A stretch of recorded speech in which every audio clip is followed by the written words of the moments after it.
She brought her sick albino dragon mother, riddled with millions of barnacles, to the human mechanic. The wind was thick with ash and the taste of iron when the young alien woman appeared at the edge of the human outpost. Her silver skin glowed faintly in the dim light, and her eyes were full of a kind of fear the mechanic had not seen in many years. Behind her, something vast and white moved across the barren field, its body trembling with every step. It was a dragon, though not like any the mechanic had ever seen. The dragon's scales were pale as frozen bone, and its wings dragged across the ground, torn and covered with clusters of hard black growths. The air around it smelled of salt and sickness. The alien woman knelt beside the creature, her hands shaking as she pressed them against its side. "Please," she whispered, in a voice that was almost gone. "They said you could fix anything." The human mechanic stood silent for a long moment. His name was Marin, once a soldier, now a man who fixed the broken things that others had given up on. He had seen machines rust into dust and living creatures fade into silence. But this was something else. He stepped closer to the ground, trembling beneath his boots as the dragon exhaled a shuddering breath that sent white mist swirling. Its eyes opened huge and colorless, and for a second, Marin saw his reflection in that ghostly gaze. "What happened to her?" he asked quietly. The alien woman looked down, her silver hair falling over her face. "She is my mother," she said. "Our kind bond with dragons since birth. She is my blood and my soul. The barnacles grew after the war when the oceans burned. They feed on her life, and I do not know how to stop them." Marin looked at the crusted masses spreading across the dragon's wings and chest. They pulsed faintly alive and parasitic. He could see the pain in every twitch of the creature's massive form.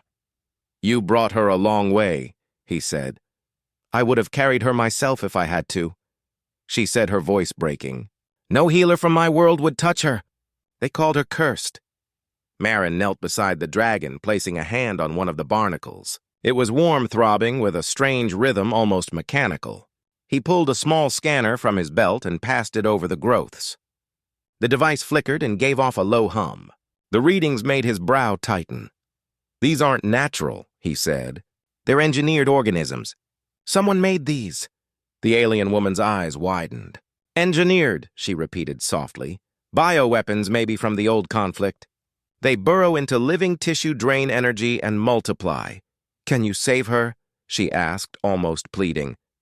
Marin looked at the massive creature lying there. He felt something stir inside him, a memory of all the lives he had seen fade while he stood powerless. He straightened and said, "I can try." He motioned toward his workshop, a large hangar built from the wreckage of ships and old machines. "Bring her inside, slowly." The alien woman called to her mother in a soft melodic language. The dragon groaned and began to crawl forward, its claws digging into the dirt. Each movement sent a ripple of pain through its body, but it followed her voice obediently, like a dying child obeying its mother. Inside the hangar, the light was dim. Marin moved with the precision of a man who had seen too many endings. He gathered his tools, setting out plasma cutters, sterilizers, and a tank of blue healing fluid taken from old alien tech. "Lay her here," he said, pointing to a reinforced platform. The dragon lowered itself with a trembling sigh, the air thick with the scent of salt and blood. The alien woman stood beside Marin, her hands clenched together. "If she dies, I die," she whispered. Marin didn't answer. He began cutting carefully at one of the barnacle clusters. The shell cracked open, revealing a writhing mass of translucent filaments that reached out blindly. He burned them with a sterilizer beam, and the dragon shuddered with a muffled cry. "It hurts her," the woman said. "I know, but if I stop, she'll die faster." For hours, Marin worked, cutting, scraping, burning sealing wounds, and applying the blue fluid that hissed softly as it met the torn scales. The alien woman never moved from her place, whispering soft words to the dragon in her native tongue. When the last of the barnacles was removed, Marin stepped back, his hands trembling with exhaustion. The dragon lay still, her chest rising shallowly. "She needs energy," he said. "Her body's failing. I don't have what she needs." The alien woman stepped forward. "Then take mine." Marin looked at her in disbelief. You don't know what that would do. She is my mother. My bond to her is life itself. If I die saving her, then I fulfill my purpose." He stared at her for a long time. There was no fear in her voice, only certainty. "You're just like her," he said softly. "Both too stubborn to die." He took a cable from one of the machines connecting one end to the dragon's chest and the other to a small interface. "If we do this, the energy will flow through you into her. You might not survive." "I understand." Marin activated the link. A low hum filled the hangar. Light surged through the cables, white and blinding. The alien woman gasped as energy began to drain from her body into her mother. The dragon's breathing grew stronger, her eyes flickering open. The barnacle wounds began to close, the pale scales glowing faintly, but the woman's strength was fading fast. Marin could see her knees buckling. "Enough," he said, reaching to disconnect the link. "No," she whispered. "Not yet." The light grew brighter until it seemed to fill the room. The dragon let out a deep, resonant roar that shook the walls and then fell silent. The energy field collapsed, leaving both mother and daughter lying still. Marin rushed forward, checking the woman first. Her pulse was weak but steady. He turned to the dragon, who now breathed evenly, her wounds sealed her eyes calm. When the woman awoke hours later, she was lying on a cot beside the dragon. Marin sat nearby, his hands stained with soot and blood. "She'll live," he said quietly. "And so will you." The woman turned her head to see her mother sleeping peacefully.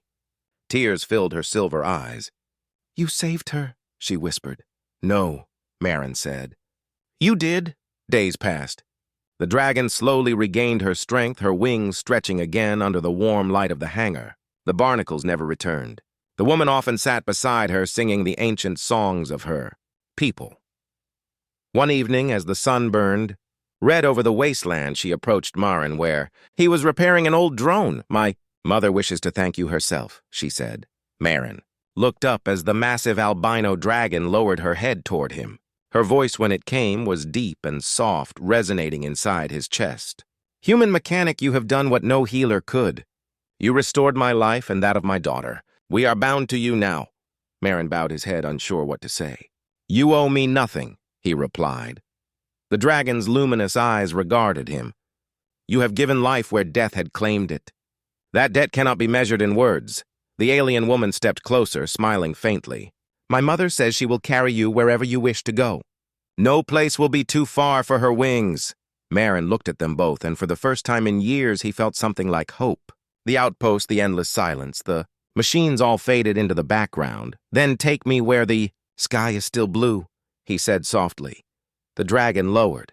Herself and Marin climbed onto her back beside the woman. The great wings unfolded, gleaming in the sunlight. With a single powerful motion, they lifted into the air, the wind roaring past them as the ground fell away. Below, the wasteland stretched endless and gray, but above them, the sky slowly turned golden. The woman laughed, a sound clear and bright as light itself.